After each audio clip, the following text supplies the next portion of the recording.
Hello, everyone. Welcome back to Stars Like Us. I am your host, Aliza Kelly, and I am here today with Sarah Rice, a Pisces Sun, a Virgo Moon, a Leo rising.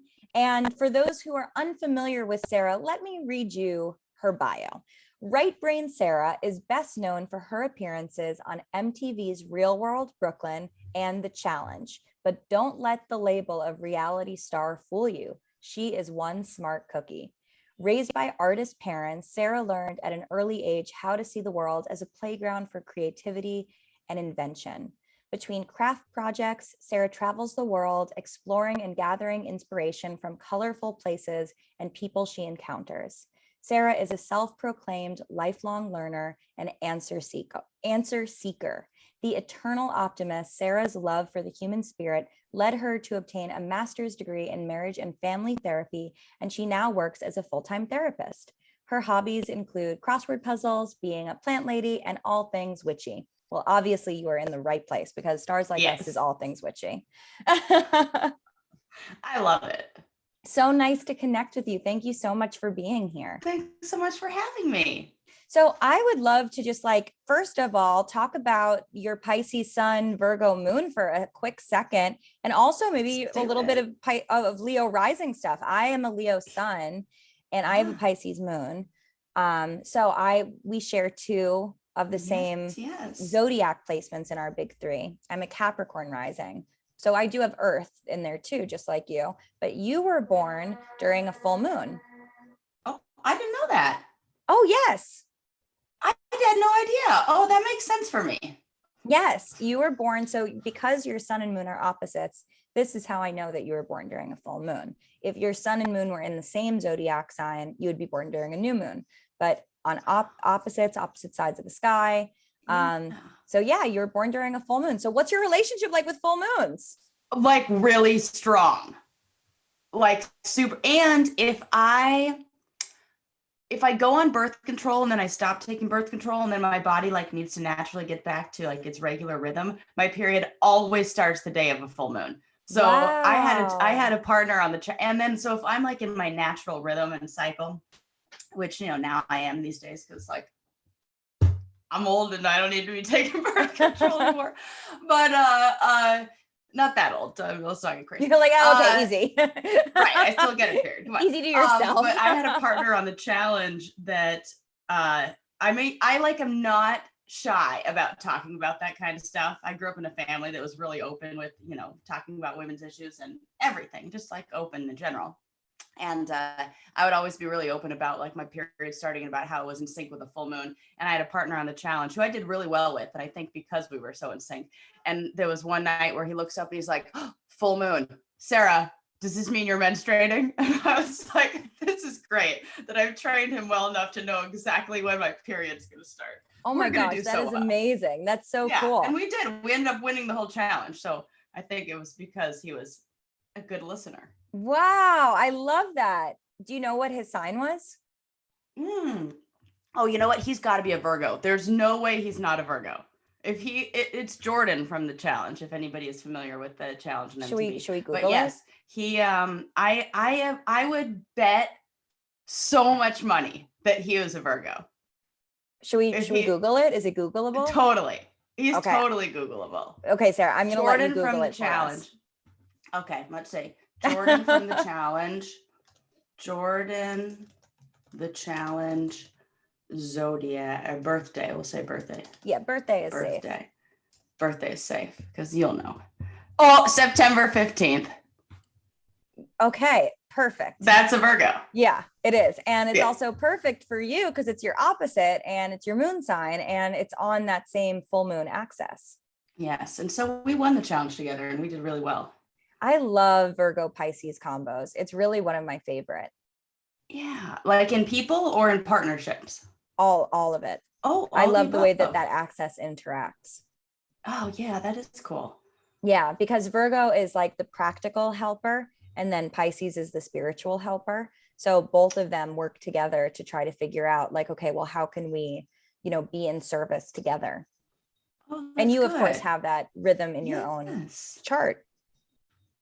That makes it helpful for me to do business as a empathic person. Yes. As well, if your business, I would imagine if your business could speak to your empathy. But if it Yes, doesn't, then therapist that kind of sucks. helps. Yes. Yes. So Yes. tell us, how did you go from reality? Like, what is it? What has your trajectory been? Reality and Oh my goodness. therapy, Yeah. and tell us your story.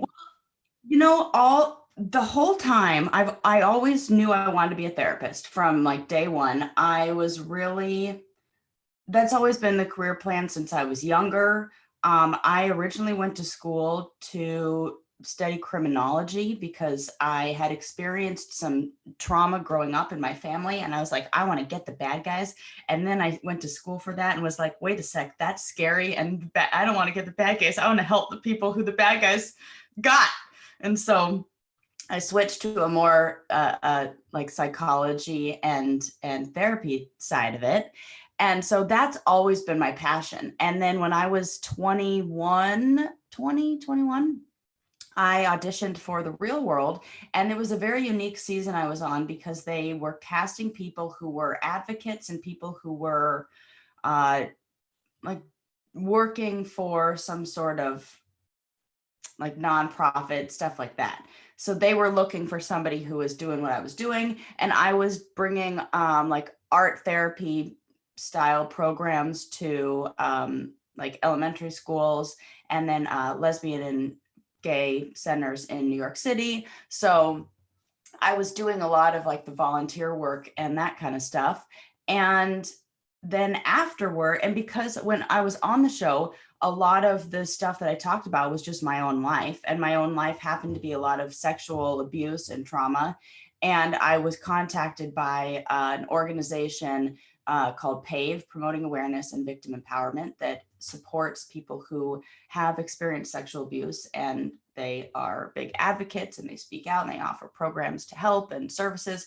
And they were looking for people to be ambassadors. And they contacted me because they're like, oh my gosh, she's saying all the right things.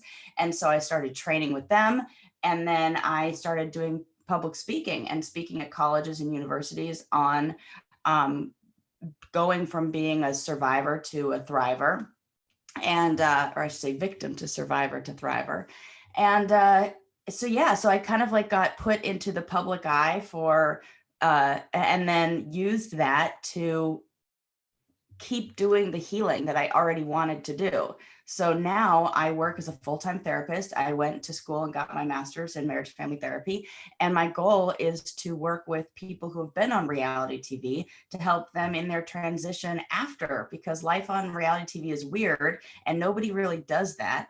And it's hard to go back to regular life after that, or maybe you had something that kind of upset your identity a little bit on the show, and there really aren't any aftercare services that are provided for people on reality television. So I would like to provide that and do provide that. That is so fascinating and so interesting, and so it makes so much sense, because that is probably one of, whenever I have reality television stars on the show, and we've had people from The Bachelor, we've had people from Too Hot to Handle, we've had Bravo celebrities. There's such a huge difference between those people who are still in, like, on their show, and then those people who their season is over and it's not a recurring role. I energetically feel the difference. And I also feel wow. I mean, because some people have it, it's like, it's very integrated. Right. And then other people, I can see that it's like, how do you come back around after something like that?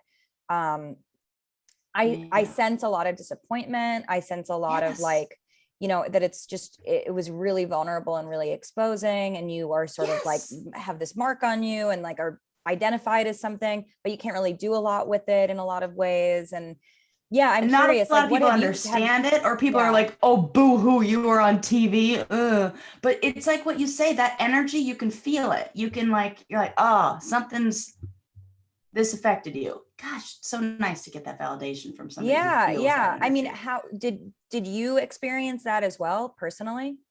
Yeah, experienced it and saw it. I heard so many people talk about that 3 months or so when you come back from being on the show, where you have to decompress. They would say, oh, it's a decompression period, where you have to just go back to being a regular person. And it's a weird transition. It's very hard to explain, but it's very draining to be And on this is before the camera. show. This is even before it comes out, or this is after? Yeah, this is before it comes out. So this is just after the filming process. Yes. Filming is over. And it's like going from 60 to 0, or like maybe even 120 miles an hour to 0, because they're recording you 24/7, everything that you do, they care about. And then when the show's done, it's like you're chopped liver. They don't care about you at all. All of a sudden you are not even on their radar. And that just, it does something to people. Mm-hmm.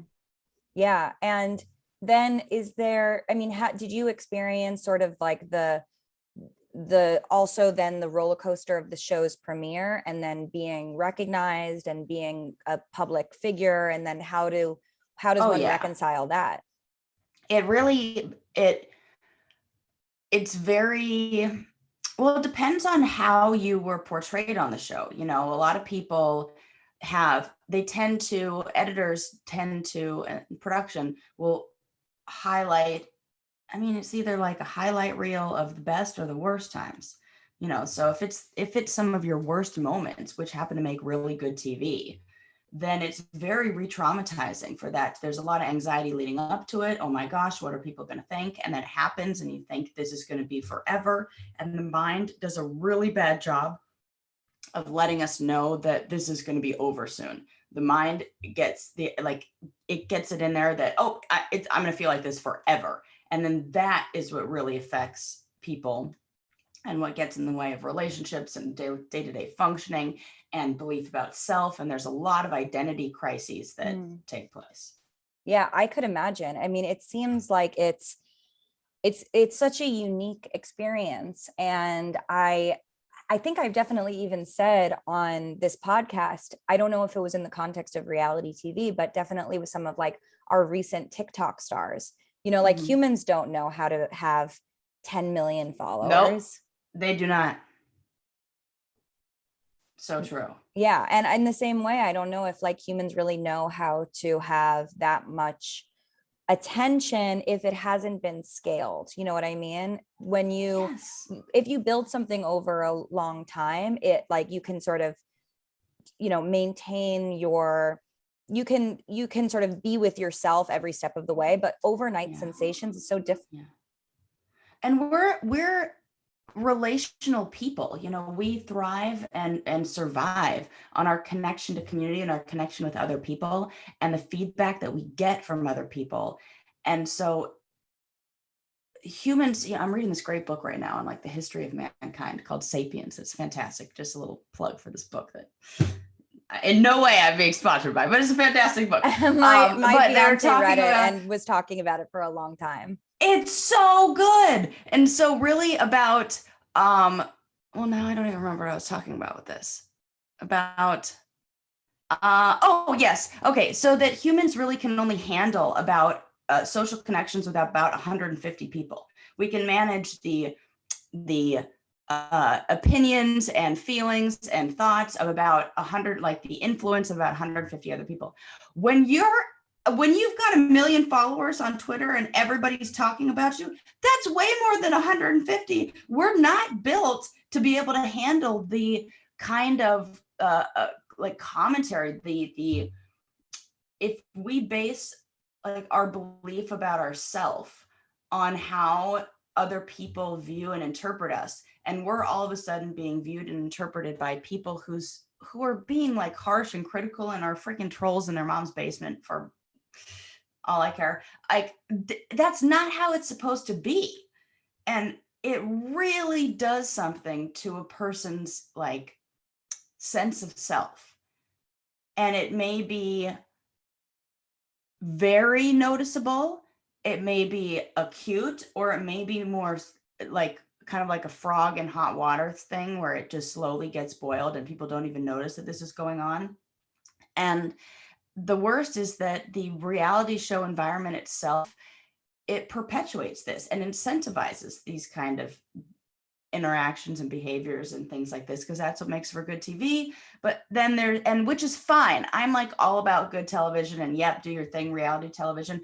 But I just think that there should be a little bit of aftercare afterwards.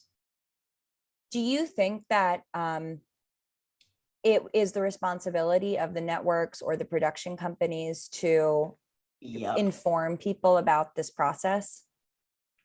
I think more than inform, because they'll say that they do inform you in the contracts. It'll say like, this will affect your mental health, but like, you don't know how, you don't really know. Of course, it also says in my contract that I can be decapitated. So I don't like really take that into account. I'm not right. Okay, so it can affect my mental health and I can be decapitated. Okay. Right. Like I feel like we need to really like help people in a more productive, more real, more tangible, measurable way. And I think because they so openly, if you listen to any interview from the creators of a lot of like the original reality show programming, they will all use the term it's an experiment.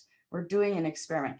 And one of the things that, sure, do your experiment, but there's a big important part of an experiment. If you are doing the experiment properly, then the part they're missing is the debriefing, where at the end, any participant that you put through an experiment has the right to understand what happened to them, have the situation explained afterwards. And so you like come out of the testing and they do this. They say, is there anything that you need to discuss afterwards? They don't offer that in this experiment, in the reality television experiment. So I feel like if you're going to use that word, if you're going to be doing these so-called experiments on people, then all you have to do is provide just some therapy, just like 5 sessions. Here you go, mandatory 5. We're going to be saving people a lot of, just like anguish and And I did a lot of research on this in grad school, and the suicide rate is 4 times the national average for people who have been on reality television. We can't, we can't say what causes that, if it's participating on reality television or that the people who get chosen just tend to be more in that population. But those are the numbers. And I think that having some sort of support afterwards, it does fall on the production companies and the network, really the production companies too. If you're going to be casting people in this, and they have lawyers that are on site and on on-call lawyers, they have to protect their legal well-being. They have medical people. They have paramedics that are there. So we have people for health, but we don't have anybody there for mental health. Ever. And that's the stuff that I see there being big problems with. Yeah, absolutely. I mean, and I think that the way that reality television, and I would like to say in the past, but I think that it's still ongoing, but definitely in the past, the amount of alcohol, of substances, of reckless behavior that was being encouraged is obviously, there's no question that is going to be destructive for individuals. You get a bunch of people addicted to things. You get a bunch of people like addicted not only to the energy of being watched all the time, but then also to the substances, to sex, to like that kind of validation. Yeah, it's like, how do you expect people to cope after? How do you expect? Right. And then it's like the cameras are all there and then they're gone. And then people are like, what? Maybe if I'm more extreme, they'll come back. Right. And then they just mess up their lives. Right. That's really heartbreaking. Yeah. So I hope to be there to, So what do you think for any listener who has reality television aspirations? What do you think they should, what should they know? And then 2, do you think that there are some sort of character person like profiles that are more set out for it than others? Do you think everyone is going to be equally broken by the experience, or are there certain people who are going to be more who have to be more delicate with themselves? I think, I think it's not a one size fits all. I think there are definitely people who are cut out for this, who can handle it. I think that the most important thing is to go in with a strong understanding of who you are, a really strong sense of self outside of the show. Who am I if I'm not this reality television person? And if you can answer that question, I am a runner, I'm a painter, I'm a gardener, I'm a father, I'm a mother, whatever it is. If that list and that sense of self is strong and well defined, then you're good. I think people are good, but that's not often the case. And I think that when it's set up so it's all people have, like a lot of times the people who go on the show get a real opportunity being on the show, and then staying on the show keeps them, they feel like they have to stay on the show to maintain what they have. And that can be, I've seen that be a difficult cycle for people to break out of, because it's they give you just, and this is the reality show I was on specifically. I can't speak to others. I think it is similar in other ways, but they give you just enough as far as like pay goes to get by until the next show, but it's not a ton. And there, you can't have like another job with these jobs.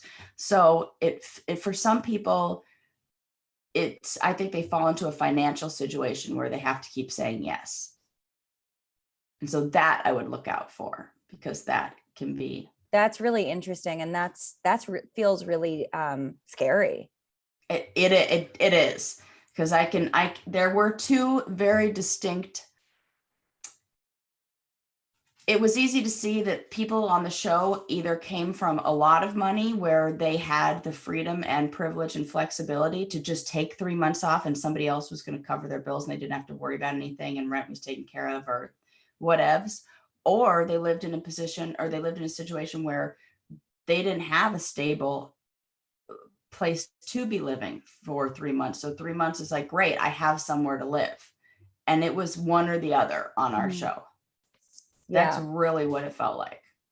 Yeah, I think that's also, I mean, that's definitely something that people never talk about, is the financial realities of reality television. Mm-hmm. Mm-hmm. And yeah, true. Also, I mean, I think that then this also kind of speaks to the correlation as well, because if you can take 3 months out of your life and just, be in this bubble, this also would indicate that your life, for whatever reason, is that you can do that, that you don't have the responsibilities of someone who needs to show up consistently. And either that's coming from like privilege, or it's coming from feeling chaos. Yeah. Mm-hmm. Yep. 100%. Right. Yeah. There really isn't. The thing that is such a struggle is that, I think it's so important to talk about these other sides, these darker sides to reality television. And it can very often be dismissed because people are like, oh, she should be grateful. She was on a show and look at what she got to do and blah, blah, blah. The two can be, both exist. Both things can be true. I think it's hard for people to hold both realities in their mind, that there could be a TV show that they love and that somebody had a lot of fun on, but also that there could be some things that are, I don't know, maybe unforeseen consequences of participating that they don't even know from when they're casting and when they're producing the show and things like that. So both are true. I had tons of fun. It is great. We love reality television. Yep. Put that over there. And then over here is all this other stuff that happened. So I think it's just, it's important. And I really appreciate, when people can, entertain you with these kind of conversations, because it is important to talk Well, that's part of, that's the work that I do as an astrologer. That's the work that we like to do on the show, is really unpacking things Yes. and Yes. allowing multiple truths to exist simultaneously, because they do. And one doesn't necessarily negate the other. It's these things can coexist. That yes, it was a really special opportunity. And yes, a human psyche does not really know how to calibrate for that type of opportunity. So true. Yes.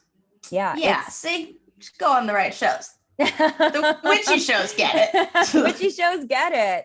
Witchy shows get it. I mean, I just was doing an Instagram live the other day on, for promotion for my upcoming book, and which will be out by the time good, by the way. Thank you. It'll be out by the time this episode comes out. So I should say my book that is out and available wherever books are sold.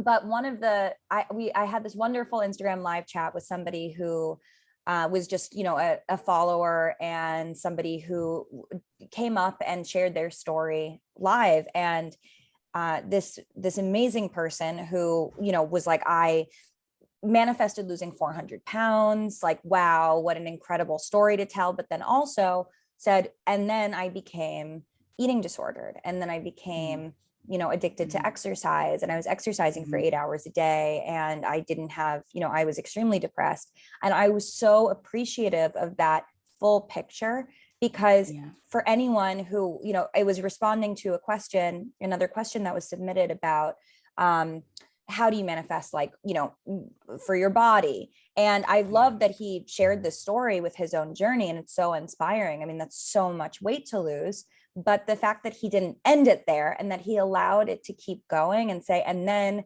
there was a whole other set of issues on the other side, to me is so important, because you're providing people with full information, and you're not cutting the things that are uncomfortable to talk about and then misleading people about what those realities are. And I don't think people intentionally mislead each other. I think that we live in a society that doesn't really know how to tolerate full picture. We are so good at headlines. We are so good at typecasting. We want to just put things into little corners and be like, that's what that is. But the truth is that everything is super comprehensive. And there's so many consequences to things that we might not even realize. So it's important to inform people, so that when they're on their own journeys, they're not like, oh my God, I'm the only person who's going through this right now. Like, no, you're absolutely not. Right. Absolutely. That is so, and with manifesting and all that, it is another, what that guy's story is another one of those lessons. And okay, you want this? I'll give it to you, but I'm going to give you all the things that come with it too. Like getting real specific about that's something that is an ongoing lesson for me, of learning how to ask the universe for the things that I need in the most neutral and selfless way. Yeah. I mean, I think not that get the other stuff that comes on the back end. But I think that you can't avoid the other stuff. It's all part of life. Human. It is. You're right. It's and the like yin and yang. when I get new exciting opportunities for projects, like, and there happen to be things that are adjacent to things that I was manifesting or hoping for or visualizing, like, I'm still going to have like issues, I'm still going to feel like I'm still going to have problems in that project. I'm still going to feel disappointed with certain things, or I'm going to feel, there's going to be expectations that I have that aren't being realized, or whatever it is, and like, that's okay. It doesn't mean that isn't a great opportunity. It doesn't mean that it's not something to be proud of, but like, the truth of it is all of it. The truth is also like being able to hold space for the excitement and the disappointment without having one completely negate the other one, and then being like, oh, this is all good or all bad, That's so true. That's like I was saying about the reality show experience. Not all good, not all bad. So true. Yes, I love that. Okay, cool. Now let me ask you a few questions. Question number 1 is, what do you believe in?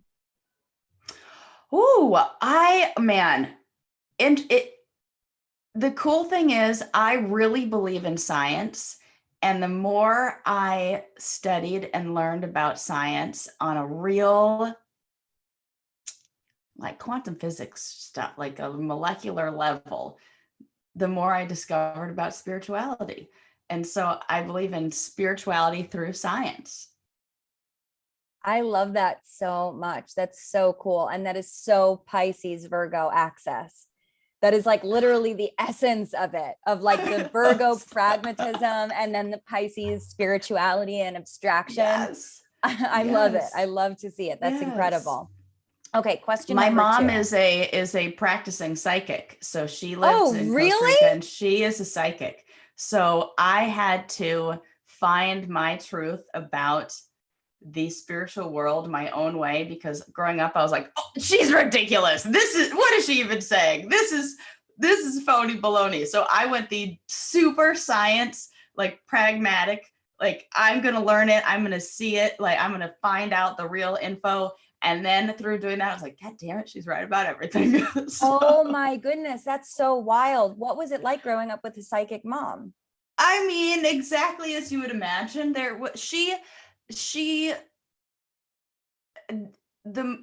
When I was younger, she used to be more, and when she was still kind of like honing her own psychic abilities,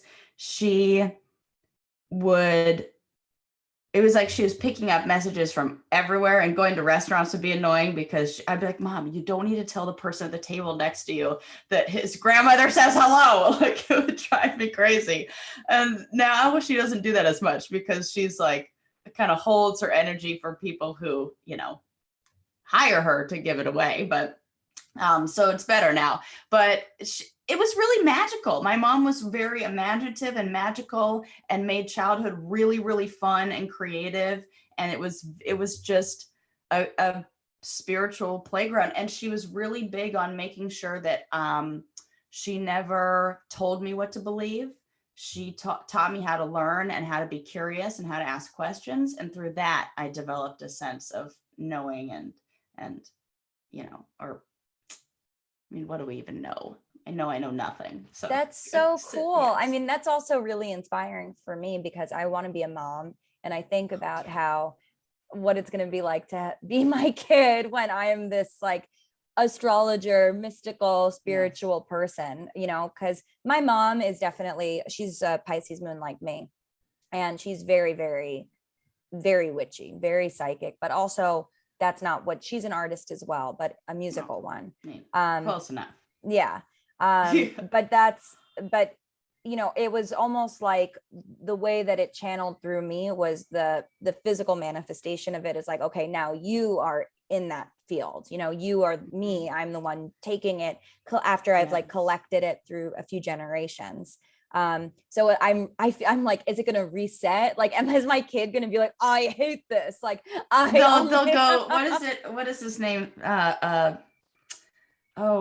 Alex P. Keaton or something like that from his like the kid who had the hippie parents on that show. I can't remember, Family Tie or something like that, where he like rebelled and like wore a suit and carried a briefcase. That was totally me. I like rebelled and I was like, guess what, Mom? I'm going to church. And she was like, I for sure did. I'm like, I might become Mormon. I don't know, maybe. I'm a teenager. I can be crazy. And that was like how I rebelled when I was little. So your kids are going to like have interesting ways to rebel. But the other thing that I'm pretty sure this is most psychic parents, but she cannot read me or her kids because it's like too close. She can read people who are around me and partners I have, but she's never been able to read me. And there's like a wall up. Wow. So, that's so interesting. Yeah. What sign is your mom? She is an Aquarius. Cool. Yes. We love Aquarius psychics. That's very interesting. Yes. So very cerebral. Oh, yes. She is. Yes. Okay. Question number 2. Yes. Is how does magic show up in your life? Oh man, like every single day. Because for me, everything is magic, and I use that term very openly and as a synonym for like a whole bunch of stuff, like intuition and prayer, and it's all the same stuff. You can just pick what word you want to call it. You want to call it like positive thinking, you want to call it magic, you want to call it prayer, you want to call it intuition, you want to call it like whatever. It's all just a connection to this universal consciousness that I think you know when you're in it and you know when you're not. And magic is like all around us all the time. And I feel like the ability to change our thinking and to make like a bad day good for us or for somebody else, like put a smile on somebody else's face. That's magic. So it's everywhere. And if you just like step outside and say, hey, universe, I would like to see some magic. And you like open up your eyes to it and like really look, guaranteed some adorable little butterfly is going to like come and land on your porch or something. I love that. Yes, absolutely. I mean, even from a scientific perspective, and I love science too. Yes. I love science. Yes. I watch a lot of nature documentaries, and obviously everything that's, modern nature documentaries are very much rooted in the science of it. And it's all magic. I mean, like the fact that this earth is inhabitable and that there's so like, I'm getting emotional just thinking about like the plethora of life on this planet. Like, are you kidding? It's the most magical thing ever. The fact that we understand consciousness as something that exists and then doesn't exist in the same capacity, and that we don't really understand what happens when things aren't alive anymore. Like all of that, that's all magic, All of it. I love it. Yeah, it's so beautiful. I love you. You're so cute. This is so great. Usually it's me who's crying about this stuff. I love it that I found my equal in getting teared up and emotional about all the time. I feel you on this. It's everywhere. It's wild. It's so amazing. It's so beautiful. It's remarkable, truly. Okay. Yeah. But now I want to give you the tarot card pull. The way that my deck does best is when we work with a question as opposed to just sort of like a general pull. So let me ask you, do you have a question for the deck? Mm-hmm.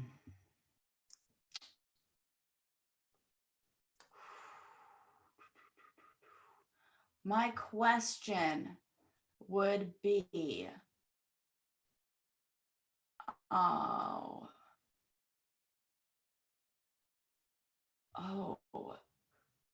like I feel like I want to ask a question around like putting down roots.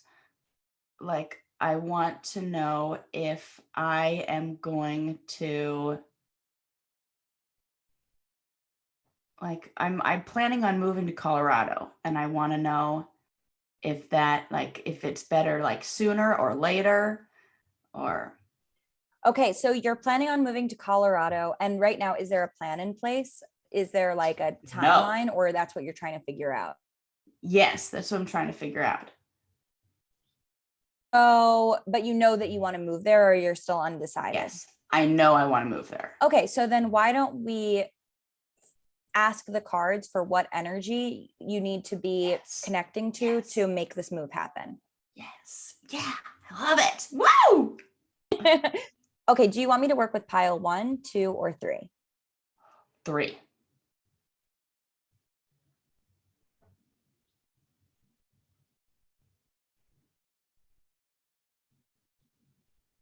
this stuff.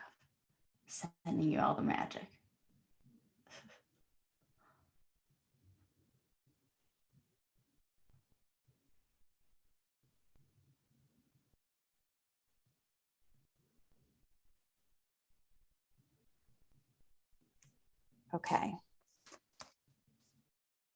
Okay. This is an interesting card. 5 of Pentacles.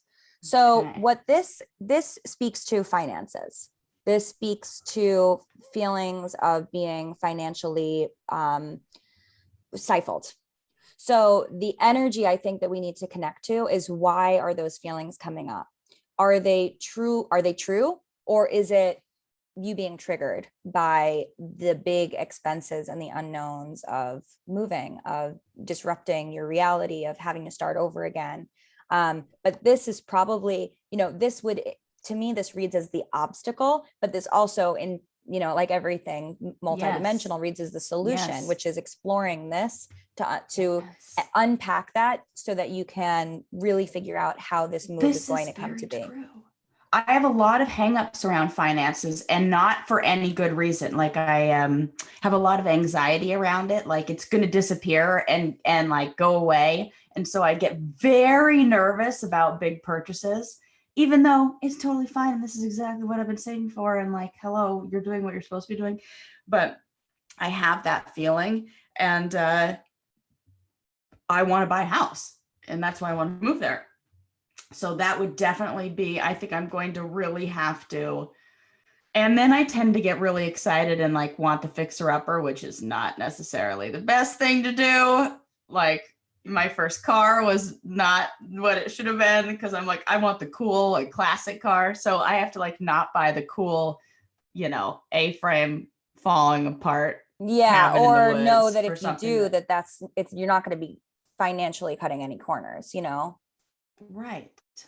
Good. Dang, that's good. Love it. You could, because you could still get the coolest vintage house that needs a lot of Yes. love, but it's not going to be at the end of the day any less expensive than getting a house that has been remodeled. This is so good. Yes, I love tarot cards. They're the best. Well, that's very exciting. You're going to have to keep us posted on this journey and this process. Thank you. I have to get to a place where I can be more in nature, and I really found that is the way to refuel my energy and to keep me the most connected to all of that good stuff, is to be away from people and in nature and in the trees. So that's where I got to go. I hear you. I feel the same way. Where can we find you and continue to connect with you and get to know your work more? Well, thanks for asking. I am available on all social medias at I'm Sarah Rice, letter I, letter M, Sarah Rice. And you can listen to my podcast, the Brain Candy Podcast, where I do a lot of learning and talking about this kind of fun stuff with my co-host, Susie Meister. And then if you are interested in therapy, I am taking new clients who live in the California area. And I do Zoom sessions and online sessions and phone sessions. And you can check me out at solutionsoc.com. That's solutions with an S, OC.com. Amazing. Thank you so much. Thank you so much. It's been a real pleasure. Likewise.